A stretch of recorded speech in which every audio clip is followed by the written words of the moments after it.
जय हिंद दोस्तों, मास्टर जी info channel पर मैं भवेश कुमार आप सबों का स्वागत करता हूं। दोस्तों आज हम लोग देखने वाले हैं 68वीं बीपीएससी के लिए द प्लेटफॉर्म बुक का सेट नंबर 2। तो चलिए दोस्तों स्टार्ट करते हैं आज का वीडियो। ज़्यादा से ज़्यादा इस वीडियो को शेयर कीजिएगा, चैनल पर नए तो चैनल को सब्सक्राइब कर लीजिएगा। पहला प्रश्न है कि प्राचीन राजगिरी, जिसे गिरिब्रिज के नाम से भी जाना जाता है, को कितने पहाड़ियों से घिरा हुआ नगर बताया गया है? तो कितने पहाड़ियों से? तो 5 पहाड़ियों से घिरा हुआ नगर बताया गया है। प्राचीन राजगिरी को 5 पहाड़ियों से घिरा हुआ नगर बताया गया है, जिसमें 5 पहाड़ी है: विपुलगिरी, रत्नागिरी, उदयगिरी, स्वर्णगिरी और वैभवगिरी।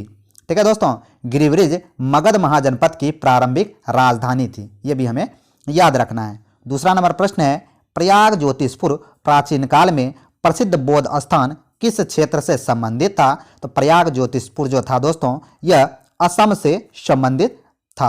प्रयाग ज्योतिषपुर प्राचीन काल में प्रसिद्ध स्थान असम क्षेत्र से संबंधित है। असम क्षेत्र को प्राचीन काल में कामरूप भी कहा जाता था। कामरूप के प्राचीन राजधानी प्रयाग ज्योतिषपुर थी, जो गुवाहाटी के निकट बसी हुई थी। महाभारत में यहाँ के राजा नरकासुर का उल्लेख मिलता है। नेक्स्ट है, प्रयाग ज्योतिषपुर का कामाख्या नाम भी मिलता है, जो तांत्रिक विद्या का प्रसिद्ध केंद्र भी हुआ करता था। नेक्स्ट क्वेश्चन है कि मौर्य प्रशासन में सीता अध्यक्ष को किस विभाग का अध्यक्ष माना गया है या होता है?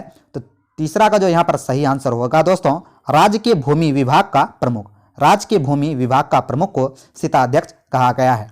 बात करें दोस्तों कि मौर्य प्रशासक में सीता अध्यक्ष राज्य भूमि विभाग का प्रमुख अध्यक्ष होता था। अर्थशास्त्र में 18 तीर्थ और 27 अध्यक्ष का उल्लेख मिलता है। सीता अध्यक्ष को राजभूमि विभाग का प्रमुख, सूत्रा अध्यक्ष को वस्त्र उद्योग का प्रमुख, पोता अध्यक्ष को माप तौल विभाग का प्रमुख, विविधता अध्यक्ष को चारागाह भूमि का प्रमुख, अकारा अध्यक्ष को खनन एवं धातु कर्म गतिविधियों का प्रमुख कहा गया है। नेक्स्ट चलते हैं, चौथे नंबर प्रश्न की बात करें। पटना का नाम अजीमाबाद निम्नलिखित में से किसके नाम पर रखा गया था? तो पटना का नाम अजीमाबाद मुगल राजकुमार के नाम पर रखा गया था। पटना का नाम अजीमाबाद मुगल राजकुमार के नाम पर रखा गया था। औरंगजेब ने 1702 ईस्वी में अपने प्रिय पुत्र राजकुमार अजीमा सुरान को अब बिहार का सूबेदार नियुक्त किया था। बिहार में राजकुमार अजीमा मुरसान का कार्यकाल 1 दशक का रहा। राजकुमार अजीमा मुरसान ने पटना को अजीमाबाद नाम दिया और इसका पुनर्निर्माण भी करवाया। नेक्स्ट क्वेश्चन की बात करें, सेंडलर विश्वविद्यालय आयोग का गठन किस वर्ष किया गया था? तो सेंडलर विश्वविद्यालय आयोग का गठन 1917 में किया गया था। सेंडलर आयोग जो था दोस्तों, इसका गठन 1917 में हुआ था। 1917 में सरकार ने कोलकाता विश्वविद्यालय की समस्याओं के अध्ययन के लिए एक आयोग का गठन किया, उसी का नाम सेंडलर आयोग था। ठीक है, इस आयोग में डॉक्टर सर आशुतोष मुखर्जी तथा डॉक्टर जियाउद्दीन अहमद 2 भारतीय सदस्य भी थे। इस आयोग ने अपनी रिपोर्ट में माध्यमिक शिक्षा को सुधार करने की आवश्यकता को बताया। ठीक है, चलते हैं छठे नंबर प्रश्न की बात करें। कामागाटामारू प्रकरण से संबंधित सही तथ्य को पहचान करें। तो यहाँ पर 5 तथ्य हैं दोस्तों, और उसके कूट दिए गए हैं कि कौन सा तथ्य यहाँ पर सही होने वाला है। तो देख सकते हैं, कामागाटुमारू जहाज, यह प्रकरण 1914 में ईस्वी की है, बिल्कुल सही है दोस्तों। दूसरा है, यह प्रकरण 1941 का है, ये यहाँ पर तब गलत हो जाएगा। कामागाटामारू एक जापानी जहाज था, जिसे एक भारतीय नागरिक गुरुदत्त सिंह ने किराए पर लिया था, यह भी यहाँ पर सही है दोस्तों। कामागाटू कनाडा के लिए एक बंदरगाह का नाम था, बिल्कुल गलत है, ये जहाज का नाम था। यह प्रकरण भारत के बाहर भी भारतीयों में ब्रिटिश व्यवस्था के विरुद्ध आक्रोश बढ़ाने में सहायक सिद्ध हुआ, तो बिल्कुल सही है। तो कौन कौन सा यहाँ सही होता है दोस्तों? 1, 3 और 5। तो ऑप्शन नंबर ए यहाँ पर राइट आंसर होने वाला है। कई बार ये प्रश्न पूछा गया है बीपीएससी के द्वारा, बीपीएससी सीडीपीओ में भी ये प्रश्न पूछा गया था। भारत में सर्वप्रथम किस रियासत की शासन ने अनिवार्य प्राथमिक शिक्षा आरंभ की है? तो 7 का जो यहाँ पर सही आंसर होने वाला है, बड़ौदा रियासत ने। बड़ौदा रियासत ने भारत में सर्वप्रथम बड़ौदा रियासत की शासन ने अनिवार्य प्राथमिक शिक्षा आरंभ की थी। 1906 ईस्वी में बड़ौदा रियासत ने अपने यहाँ अनिवार्य प्राथमिक शिक्षा आरंभ की। इससे प्रेरित होकर भारत के अन्य क्षेत्रों में भी ऐसा प्रावधान करने के लिए मांग केंद्र एवं प्रांत विधायकों में उठाया जाने लगा था। भारत सरकार ने 2002 में प्राथमिक अनिवार्य शिक्षा को मौलिक अधिकार बना दिया गया। 1 अप्रैल 2010 से शिक्षा का अधिकार लागू हुआ? कई बार ये भी प्रश्न पूछा गया है। ह्वेनसांग ने जिस कनिष्क विहार को देखा था वह कहाँ स्थित है? तो ह्वेनसांग ने जिस कनिष्क विहार को देखा था वह पुरुषपुर में है। बात करें दोस्तों, ह्वेनसांग कनिष्क का दरबारी था। ह्वेनसांग हर्षवर्धन के काल में भारत की यात्रा पर आया था। कुषाण शासक कनिष्क ने अपनी राजधानी पुरुषपुर या पेशावर में कनिष्क चेत तथा कनिष्क विहार बनवाया था। ह्वेनसांग ने पुरुषपुर में स्थित कनिष्क विहार का दर्शन किया था। पुरुषपुर प्राचीन समय में गंधार मूर्तिकला का प्रमुख केंद्र था। पुरुषपुर का मध्य एशिया एवं पश्चिमी एशिया से संबंध मार्ग पर स्थित होने के कारण आर्थिक राजनीतिक महत्व भी था। मूल्योत्तर युग में यह रेशम मार्ग से संबंधित था पुरुषपुर। ठीक है, नेक्स्ट क्वेश्चन की बात करें, बिंदुसार की राज्यसभा में आने वाला सीरिया राजदूत कौन था? तो बिंदुसार की राज्यसभा में आने वाला सीरिया राजदूत डाइमेकस था। कौन था दोस्तों? डाइमेकस। स्ट्रोबो के अनुसार सीरिया के शासक एंटियोकस प्रथम का राजदूत डाइमेकस बिंदुसार के दरबार में आया था। सीरिया के शासक ने पहली 2 मांगों में को तो मान लिया, पर दार्शनिक भेजने में असमर्थता प्रकट की, क्योंकि यूनानी परंपरा के अनुसार दार्शनिक भेजना संभव नहीं था। बिंदुसार चंद्रगुप्त मौर्य का उत्तराधिकारी था, जो 298 ईसा पूर्व में मगध की गद्दी पर बैठा। बिंदुसार को अमित्रघात भी कहा जाता है दोस्तों। जैन ग्रंथों में बिंदुसार को सिंहसेन भी कहा गया है। बौद्ध विद्वान तारानाथ ने बिंदुसार को 16 राज्यों का विजेता बतलाया है। ये भी कई बार प्रश्न पूछा गया है। नेक्स्ट है, नवनालंदा महाविहार किसके लिए विख्यात था? तो नवनालंदा जो महाविहार था यह पाली अनुसंधान संस्थान के लिए विख्यात था। तो इसका जो आंसर सही होने वाला है दोस्तों, यह हो जाएगा पाली अनुसंधान संस्थान। ठीक है, पाली अनुसंधान संस्थान। चलते हैं 11वें नंबर प्रश्न की बात करें। सल्तनत की राजधानी के रूप में आगरा की स्थापना किसने की? तो सल्तनत की राजधानी के रूप में आगरा की स्थापना सिकंदर लोदी ने किया। आगरा की स्थापना सिकंदर लोदी ने 1504 ईस्वी में किया। सुल्तान ने भी अपना निवास स्थान दिल्ली से आगरा स्थानांतरित कर दिया था। सिकंदर शाह लोदी ने 1506 में आगरा को अपनी राजधानी बनाया। आगरा अपनी मुगलकालीन इमारतों के लिए प्रमुख पर्यटन स्थल है। ठीक है, नेक्स्ट क्वेश्चन की बात करें। 12वां नंबर प्रश्न है, वीडियो पसंद आए तो एक लाइक जरूर कीजिएगा, चैनल पर नए तो चैनल को सब्सक्राइब कर लीजिएगा। इस क्लास का पीडीएफ पाने के लिए टेलीग्राम चैनल को ज्वाइन कर लीजिएगा। 12वां नंबर प्रश्न है, बंदा सिंह को किस बादशाह के आदेश से मृत्युदंड दे दिया गया था? तो बंदा सिंह को फर्रुखसियर के आदेश से मृत्युदंड दे दिया गया था। फर्रुखसियर के आदेश से बंदा सिंह को मृत्युदंड दिया गया था। सैयद बंधुओं की सहायता से फर्रुखसियर मुगल सम्राट बना था। फर्रुखसियर के शासनकाल में गुरुदासपुर के निकट सिख नेता बंदा बहादुर को पकड़ लिया गया और दिल्ली में 19 जून 1716 को उसका वध करवा दिया गया। बंदा सिंह बहादुर खालसा सेना के एक सैन्य कमांडर था। बंदा सिंह बहादुर को बंदा बहादुर, लक्ष्मण देव और माधव दास भी कहा जाता था। 3 सितंबर 1708 ईस्वी को नांदेड़ में सिखों के 10वें गुरु गोविंद सिंह ने उन्हें सिख बनाकर उनका नाम बंदा बहादुर रखा था। नेक्स्ट क्वेश्चन की बात करें, बंगाल के किस नवाब ने यूरोपियों की तुलना मधुमक्खियों से की थी? तो बंगाल के किस नवाब ने किया था? तो अलवर्दी खान ने। बंगाल के नवाब अलवर्दी खान ने यूरोपियों की तुलना मधुमक्खियों से की है। उनका कहना है कि यदि उन्हें शांत रखा जाए तो ये शहद देगी और यदि छेड़ा जाए तो वह काटेगी। मीर जाफर सैयद अहमद नजफी का दूसरा बेटा था। मीर जाफर ने बंगाल के नवाब के नेतृत्व में बंगाली सेना के कमांडर के रूप में कार्य किया। अलवर्दी खां का मूल नाम मिर्जा मोहम्मद खां था। नवाब सुजाउद्दीन से युद्ध के समय अलवर्दी खां बिहार में नायब नाजिम था। नेक्स्ट चलते हैं 14 नंबर प्रश्न की बात करें।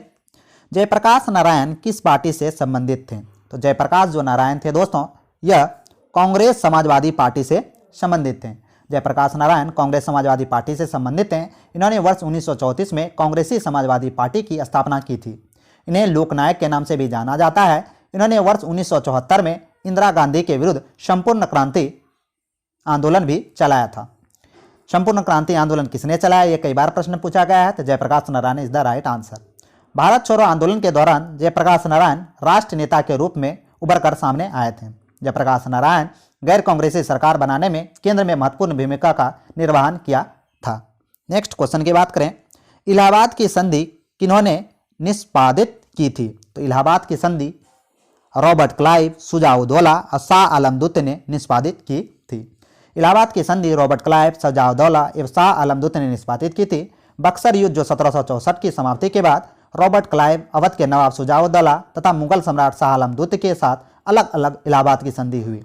पहली संधि 12 अगस्त 1765 को हुई। कई बार ये प्रश्न पूछा जाता है कि इलाहाबाद की पहली संधि कब हुई, तो 12 अगस्त 1765 को। इलाहाबाद की संधि क्लाइव ने मुगल सम्राट शाह आलम दुत के साथ की, जिसके तहत अंग्रेजों को बंगाल, बिहार और उड़ीसा की दीवानी अधिकार प्राप्त हो गया।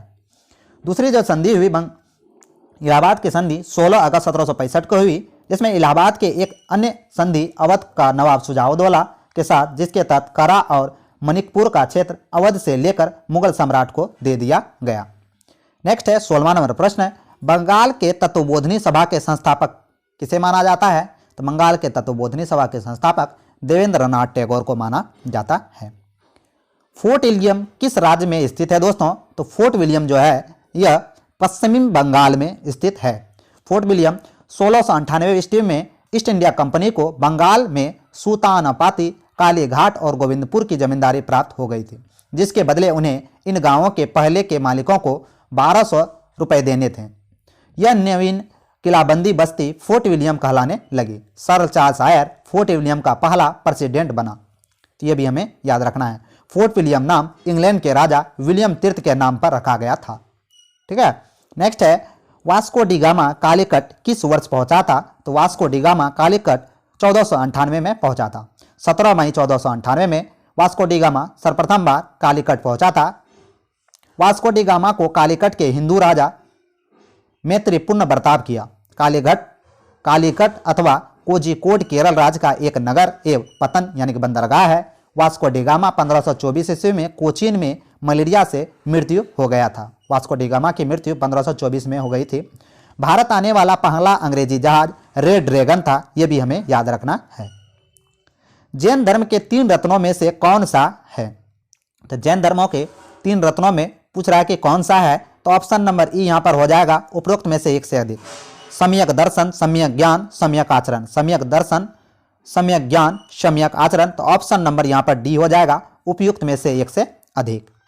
नेक्स्ट है इब्न बतूता को भारत यात्रा किस शासन के शासनकाल में हुई थी, तो इब्न बतूता मोरक्को था, जो एमबीटी यानी कि मोहम्मद बिन तुगलक के शासनकाल में भारत आया था। मोहम्मद बिन तुगलक के काल में मोरक्को यात्री इब्न बतूता 1333 में भारतीय उपमहाद्वीप की यात्रा पर आया। मोहम्मद बिन तुगलक ने मोरक्को यात्री इब्न बतूता से खुश होकर इब्न बतूता को दिल्ली का काजी नियुक्त किया। इब्न बतूता ने अपना यात्रा वृत्तांत रहेला लिखा, जो काफी बार एग्जाम में पूछा गया है। इब्न बतूता को सुल्तान ने राजदूत बनाकर 1344 में चीन भेजा था, यह भी हमें याद रखना है। नेक्स्ट क्वेश्चन की बात करें, 21वां नंबर प्रश्न, सूची 1 और सूची 2 को मिलाना है दोस्तों। तो देख सकते हैं बारदोली सत्याग्रह के संबंधित कौन सा व्यक्ति है, तो बारदोली सत्याग्रह से संबंधित व्यक्ति है सरदार वल्लभ भाई पटेल। भारतीय किसान आंदोलन से संबंधित कौन सा व्यक्ति है, तो भारतीय किसान विश्वविद्यालय से संबंधित NG रंगा है।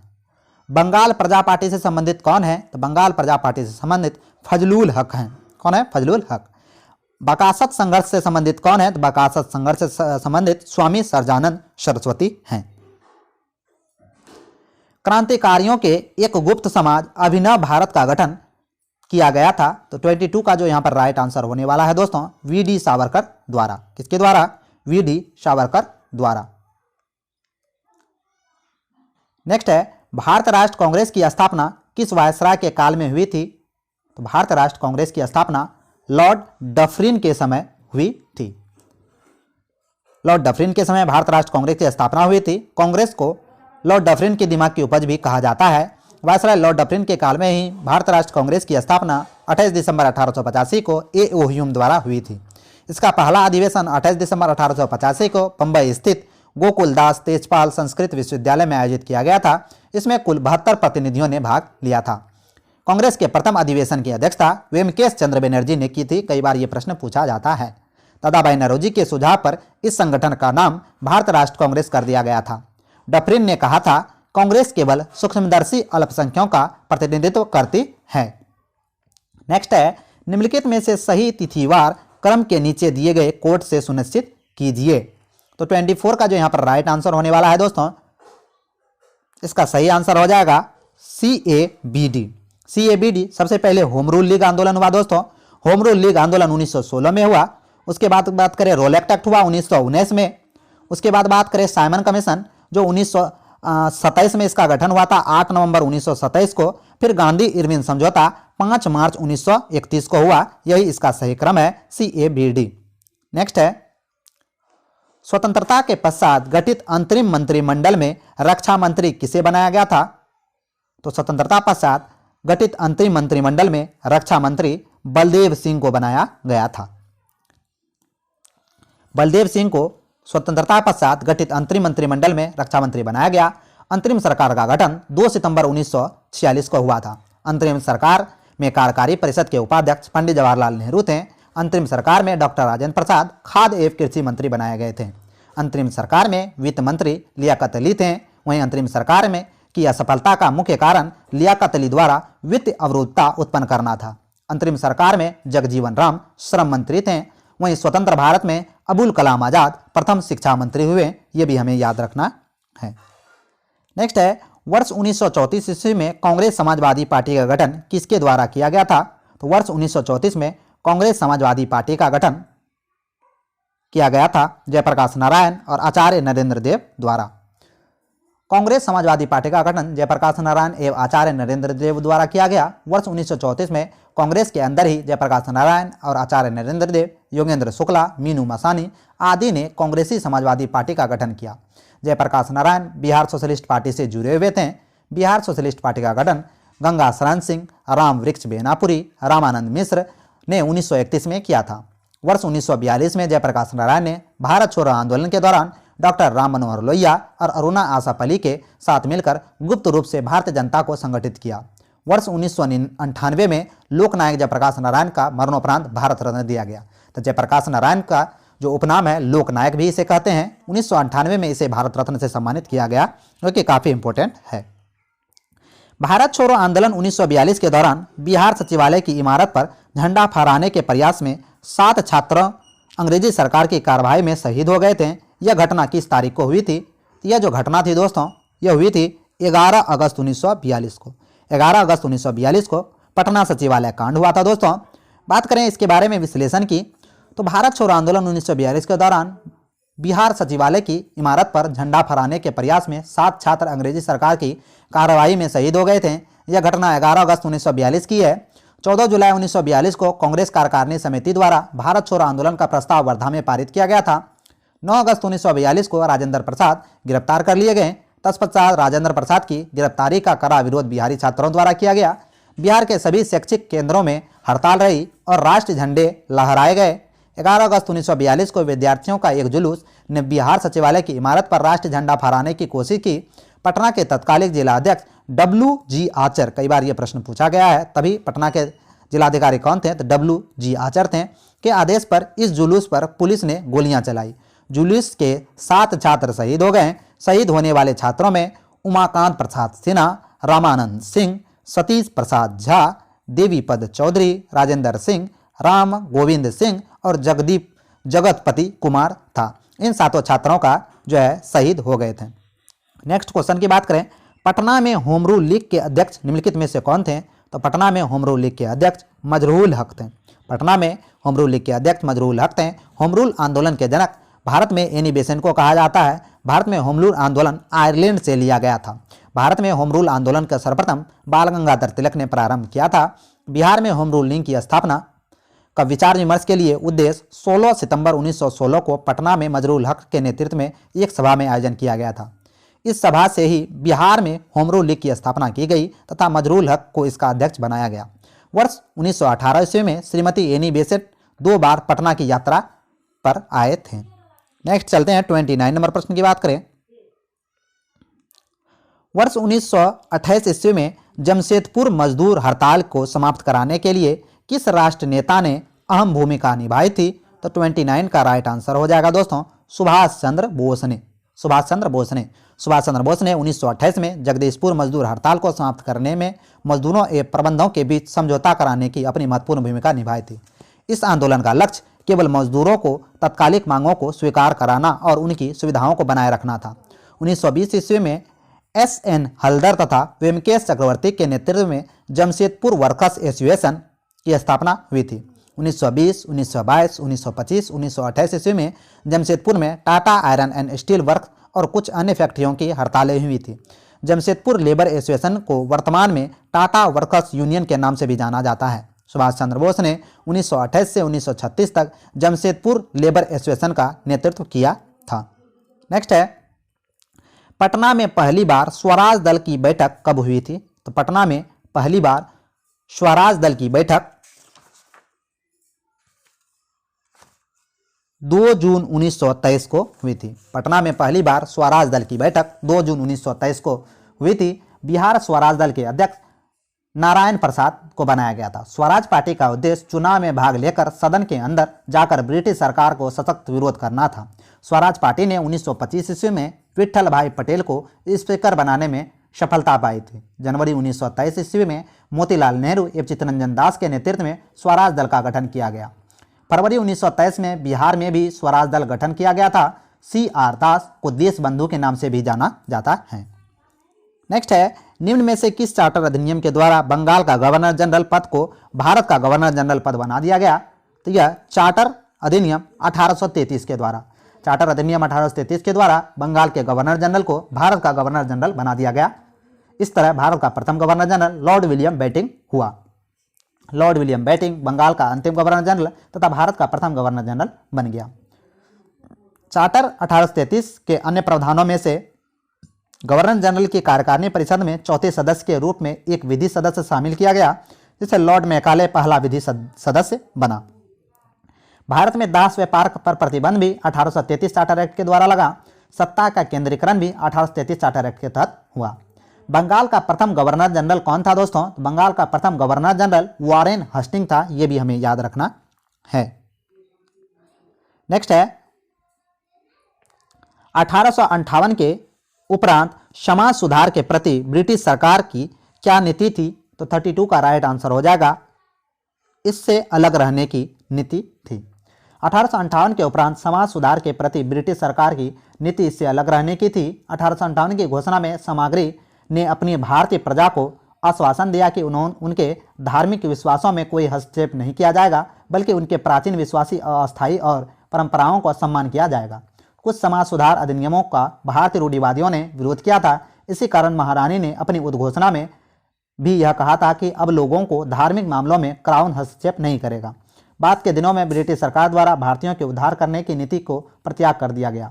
नेक्स्ट चलते हैं 33 नंबर प्रश्न की बात करें।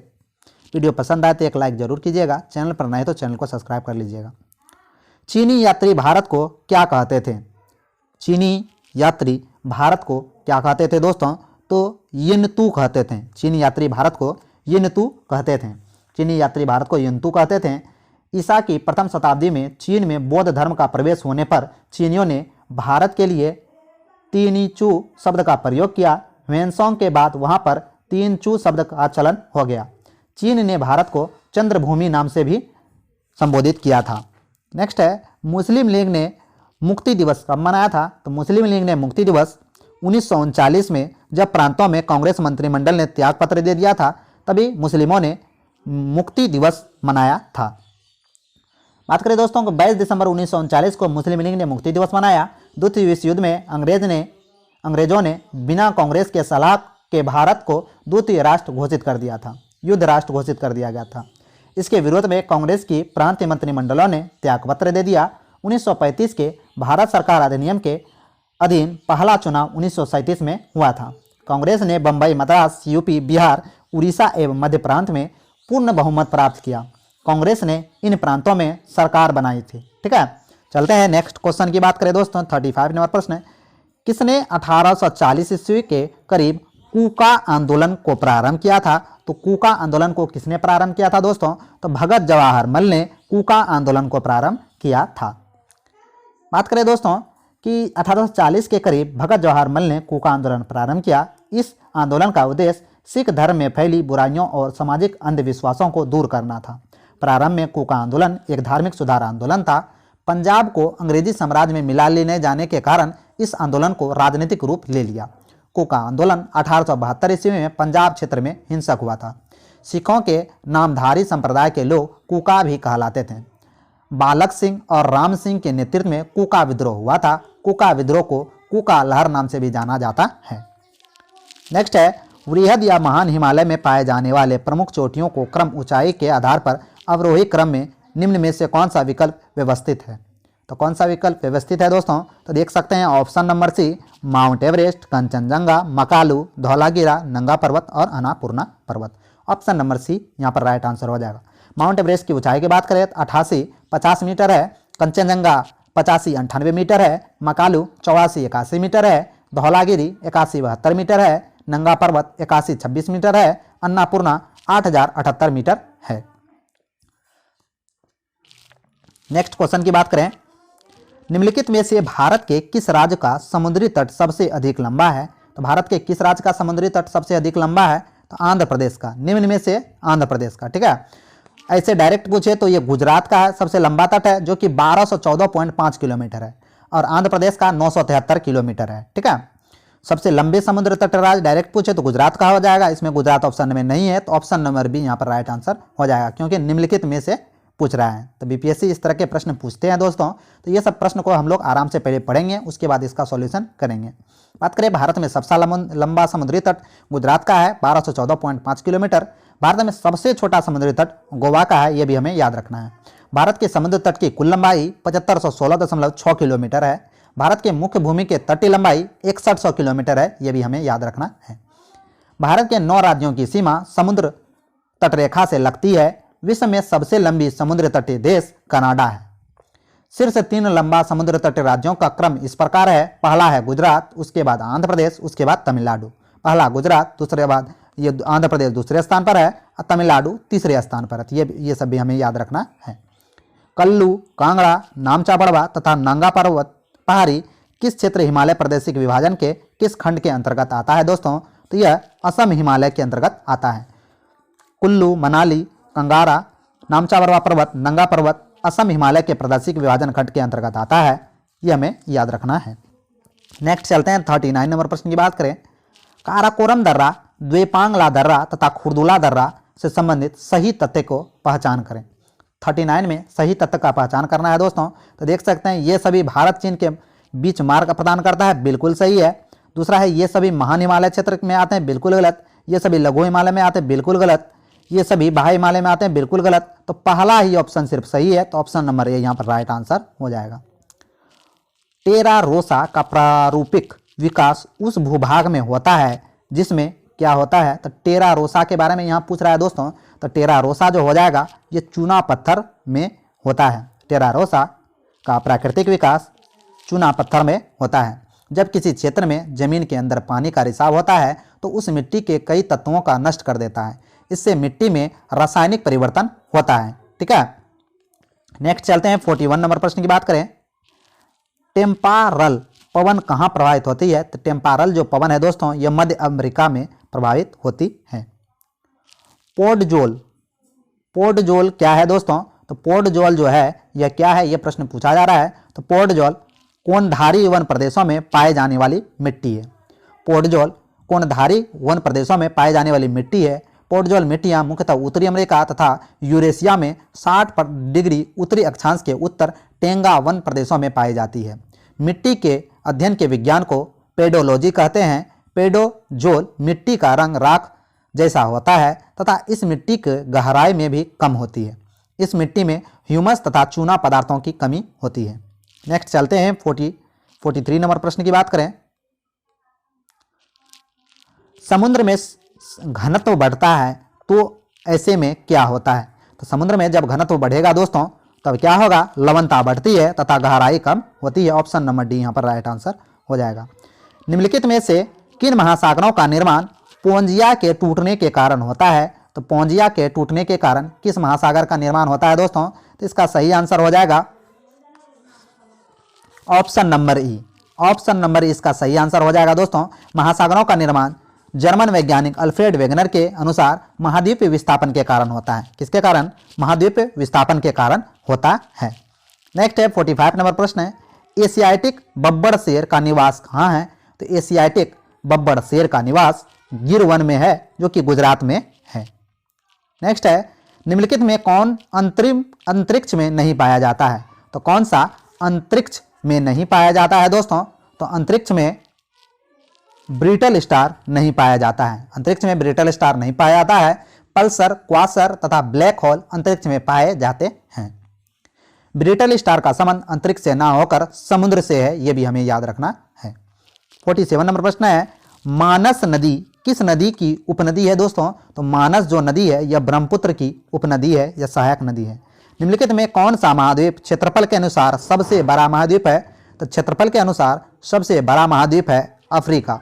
क्षेत्रफल के अनुसार सबसे बड़ा महाद्वीप अफ्रीका है, दिए गए विकल्पों के अनुसार। ठीक है, नेक्स्ट क्वेश्चन की बात करें। डायरेक्ट अगर क्वेश्चन पूछे कि विश्व के कुल 7 महाद्वीपों में से सबसे बड़ा महाद्वीप कौन सा, तो एशिया महाद्वीप है दोस्तों। ठीक है, लेकिन ऑप्शन के अनुसार यहां पर जो है Africa is the right answer. 49 number प्रश्न है निम्न में से कहां जल विद्युत गृह स्थित है। तो जल विद्युत गृह कहां स्थित है दोस्तों। तो यह कोयना में जल विद्युत गृह स्थित है निम्न में से। नेक्स्ट है 50 नंबर प्रश्न है निम्न में कौन सुमेलित नहीं है। तो कौन सा इसमें सुमेलित नहीं है, ये प्रश्न पूछा जा रहा है। तो प्रेरी घास का मैदान कनाडा और यूएसए में, बिल्कुल सही है। कैंटरबरी घास का मैदान यूरोप में नहीं है। कैंटरबरी जो है घास का मैदान यूरोप में नहीं है। कैंटरबरी घास का मैदान न्यूजीलैंड में अवस्थित है। वेल्ड घास का मैदान अफ्रीका में है। कंपोज घास का मैदान ब्राजील में है। यहाँ ए, सी और डी सही है, जबकि बी यहाँ पर गलत है, तो गलत कथन को ही यहाँ चुनना था। नेक्स्ट सारे जो प्रश्न है 100 प्रश्न हम लोग अगले वीडियो में देखेंगे। अगर आज का वीडियो आपको अच्छा लगा तो कमेंट करके जरूर बताइए दोस्तों कि आज का वीडियो कैसा लगा, और कमेंट करके जरूर बताइए दोस्तों कि अगला पार्ट हम लाएं। ठीक है दोस्तों, मिलते हैं अगले वीडियो में। जय हिंद, जय भारत।